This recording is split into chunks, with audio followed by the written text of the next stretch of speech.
Hello，大家好。那我们今天来让这个五彩的蝴蝶结呢，让它变成统一的颜色。好，首先呢，我们先选到它的底色图层，就这些的底色图层。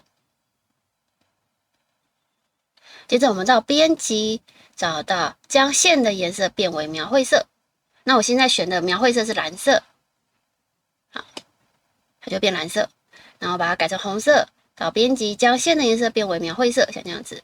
好，那如果你今天是希望说，这个功能超好用，那你想要把它放在一个你顺手的地方，第一个你可以去设定，你可以到档案这边，找到捷径键设定，然后找到将线的颜色变为描绘色，设定一个快捷键，或者是呢，你可以把它放到你的上方的这个栏位，或者是你可以到视窗的快速存取，把它放进来。那这两个要怎么新增？我们按右键，找到快速存取设定。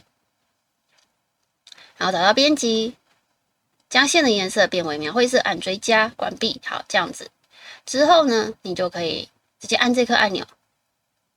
那像我的话，我自己其实就有常用的。那再来上面这边呢，我们按右键设定命令列，然后找到编辑，找到将线的颜色变为描绘色，按追加关闭。好，这样子就完成了。好，那假设我们今天已经有一个画好了这蝴蝶结，你需要它改颜色呢，你可以按住 Ctrl 键，加 Shift 键，然后选到你的这个图层的这个缩图，它可以这样子快速的把它选取起来。接着你到图层色调补偿图层，找到色相彩度明度。OK， 好，可是这样还是有个缺点，因为我们在涂底色的时候，是不是都会把它溢出？所以你看你的线稿也会跟着被改色。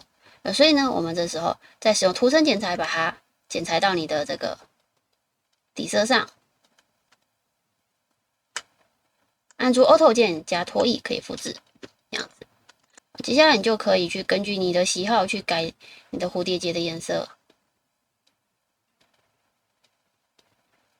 像这样子。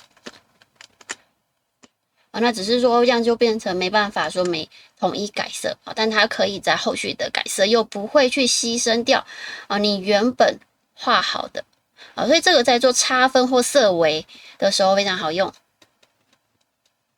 那如果你喜欢这些功能，你都可以把它加入快速存取，或者把它放到你上面的这些工具列。